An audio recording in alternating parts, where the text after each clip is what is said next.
Welcome back to the Michael Batson Show. The AP College Football Coaches Poll came out yesterday, and that's a sign of things are sure getting close. About 17 days, I think, till Nebraska Northwestern kicks it off. First Big Ten game, first Power 5 game. I talked about Nebraska a little bit yesterday. You could check out that video. Scott Frost, definitely in the hot seat after being the man there in college. He's starting out to be the man. A few not great seasons for him. Hopefully he could turn it around. But today I'm going to go through the rankings, coaches poll. Keep in mind these things could change, especially for teams like Notre Dame, Georgia, Oregon, Ohio State, which play each other in the first week. After the first week, Notre Dame could move up with the win, move way down with the blowout. It depends. So this is before a season, so you could tell me if you agree, disagree, what you agree with, what you disagree with in the comments. Please like and subscribe. Thanks so much. So I'll just read it through. Number 1, Bama. Number 2, Ohio State. 3, Georgia. 4, Clemson. 5 is Notre Dame, first year coach Marcus Freeman. 6, Michigan, coming off that great year, Jim Harbaugh. 7, Texas A&M. 8, Utah. 9, Oklahoma, starting their first year with Venables, former longtime defense coordinator for Clemson. 10 is Baylor. 11 is Oklahoma State. 12 is Oregon. 13, NC State. 14, Michigan State. 15, USC with the new and improved lineup with Lincoln Riley, Caleb Williams. 16 is Pitt. 17 is Miami. 18, second-year Steve Sarkisian, Texas. 19, Wake Forest. 20, Wisconsin. 21, Kentucky. 22, Cincinnati. 23, Arkansas. 24, Ole Miss. And 25, Houston. So a lot to unpack there.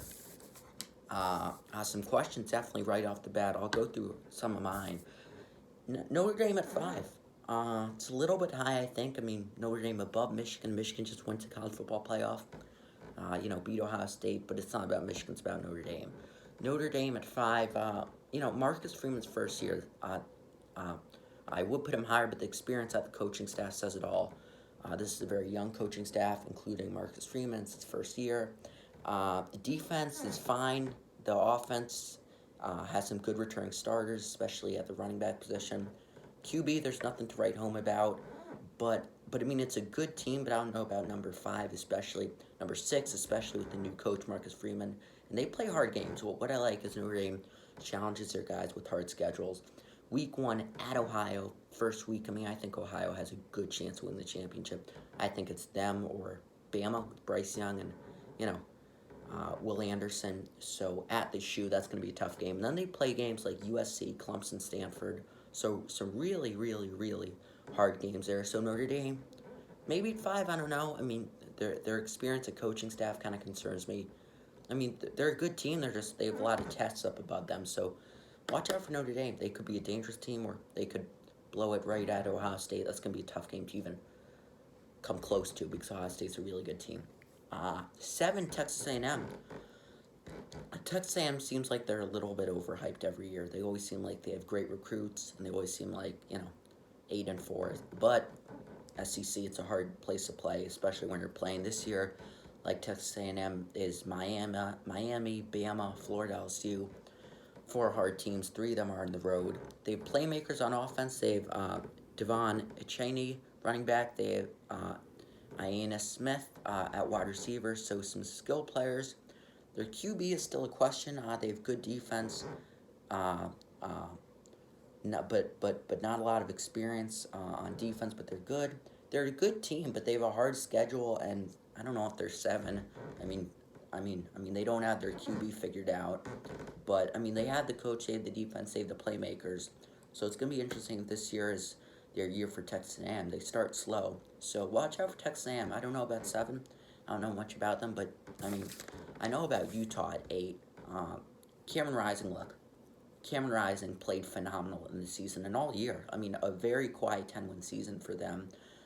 He played great against Oregon, great against Ohio State, great in the bowl game. Tavion Thompson's back, the running back. He was, I think, 3 or 4 most rushing yards last season. He's coming back. Strong defense, right? They have a really strong defense, good QB. The coach, I like him, Bill Langley. They play Florida week 1, so that's a test right off the bat. If they win that, they have momentum going into season. they only play USC and Oregon after that. So two good teams, but those are only two teams, hard teams they play after that. Both of them are at home. So watch out for the Utah Utes. If they win versus Florida, Cameron Rising has a good year. They're at 8. I mean, they could definitely make the college football playoff. They have a strong defense and not a very tough schedule. So look for Utah. I mean, Texas A&M or Utah. I'd pick Texas A&M right now. I mean, I'd pick Utah right now. Notre Dame or Utah? I think I'd pick Utah. I'm very high in Utah right now. I think they have all the players and all the, you know, all the future. They have a lot of good players. And then Kentucky at 21. Look, Kentucky with Mark Stoops really had a good year. Another quiet 10-win season last year. They faced some good opponents. They won versus most of them. They played Iowa in the bowl game. I forgot if they won or lost. But I like Mark Stoops. Will Levis is coming back. He was really good. Even at Georgia, the games at Georgia, he played good. This is going to be his third year. Chris Rodriguez, running back, is talent, so I like the QB running back.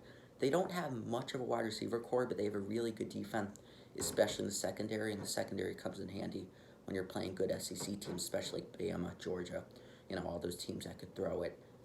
And their schedule, they don't play Bama, they don't play LSU, they don't play Texas A&M, so 3 hard teams they don't really play. They do play Florida and Georgia, but they also have their fair share of Vanderbilts, and their first 3 games are pretty easy. So, like Utah and Kentucky are like, they both have strong offenses with good QBs and running backs. Cameron Rising, Tavion Thompson for Utah. Kentucky at 21, they have good coach. I like Utah's too. They have Will Levis, Chris Rodriguez. Both teams have good defenses. Kentucky's a good secondary. And both teams really don't have that much of a hard schedule. And I think if Utah, as I said before, if they win versus Florida week 1, the momentum will be rising. They only have 2 hard games left. Kentucky like that too. They only play Georgia, Florida. Georgia's a hard game, but Florida, they could definitely win. So both these teams could win, I think, 10, maybe even 11 games. But it's tough to say. These are just the initial rankings. So that's first off the bat, really what I see. Texas on their second year starts Steve Sarkisian. They either play Hudson Carter, Quinn Ewers. So that's going to be interesting.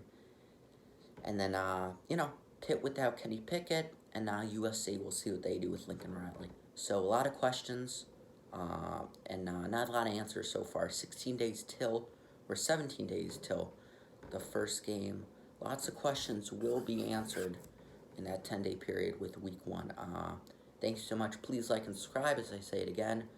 Comment what you think, what you agree, disagree. Comments of the rankings. These one person said it, so you could disagree and you can make your own. Thank you so much. Have a good day, and I'll be back with another video tomorrow. Thanks so much.